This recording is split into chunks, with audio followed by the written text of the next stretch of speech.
میں نے آپ کے سامنے بیان کیا تھا کہ یہودیوں نے آسمانی کتابوں میں پڑھا ہوا تھا، وہ توریت، انجیل، زبور، تلمود اس کے اندر پڑھ چکے تھے کہ آخری نبی آئے گا جو ایک حکومت قائم کرے گا، ایک امپائر قائم کرے گا جو قیامت تک کے لیے چلے گا۔ وہ حکومت کے لالچ میں اپنے نبیوں کو تو وہ قتل کرتے تھے، ان کی توہین کرتے تھے، ان کی تکذیب کرتے تھے، لیکن آخری نبی کا رستہ دیکھ رہے تھے۔ اپنے نبی قتل کیے، جو ان کے لیے ہادی بن کیا انہیں قتل کیا، اور اس کا رستہ دیکھ رہے تھے، اس لیے کہ اس نے قیامت تک کے لیے اپنی حکومت قائم کرنی۔ یہ یہودیوں کی پرانی عادت تھی، یہ آنے والوں کو قتل کرتے تھے اور جس کی حکومت رہنی تھی اس کا رستہ دیکھتے تھے۔ یہی وجہ ہے کہ آج یہاں تک یہودیت ہے، 11 کا انکار کیا ہے اور 12ویں کا رستہ دیکھ رہے ہیں۔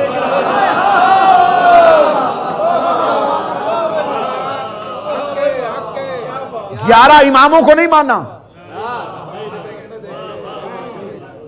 پہلے خلفاء کو مانتے رہے، ائمہ فقہ کو مانتے رہے، اور جب 12ویں کا لفظ آئے تو کہا امام مہدی۔ اب یہاں کہو نا حضرت مہدی، اب شہر رضی اللہ بھی نہیں کہا جا سکتا، اس لیے کہ اپنی کتابوں میں لکھ چکے ہیں کہ علیہ السلام نے پیچھے نماز پڑھنی ہے۔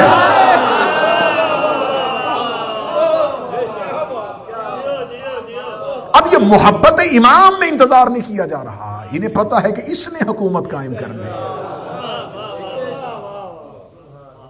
اب یہاں پر آ کے پھر امام کو مان لیا، اگر امام امت اپنی مرضی سے بنا سکتی ہے تو چلو قطر اور سعودی عرب میں ایک اجتماع کرو، کیا امام بنا لیتے؟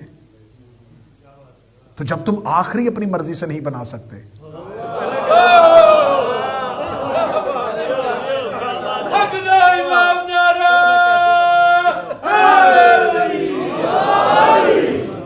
تو پہلا امام اپنی مرضی سے کیسے؟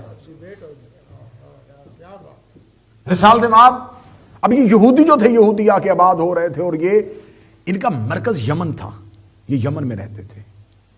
پھر انہوں نے یمن میں عیسائیوں کا قتل عام کیا، اور اتنا قتل کیا کہ ایک بہت بڑی خندق کھود کے ہزاروں عیسائیوں کو زندہ جلا دیا۔ اس واقعے کو قرآن میں اصحاب الاخدود کے نام سے یاد کیا گیا، خندق میں گرنے والے لوگ جن کو خندق میں گرا کے جلایا گیا تھا۔ پھر اس کے بعد ان کو خبر تھی کہ وہ آنے والا ہے اور وقت یہی آ رہا ہے۔ اتنا یہ نبی کو پہچانتے تھے کہ قرآن کہتا ہے، قرآن اس کی گواہی دے رہا ہے، قرآن کہتا ہے کہ یہودی نبی کو اتنا جانتے تھے جتنا اپنے گھر کے بچوں کو جانتے۔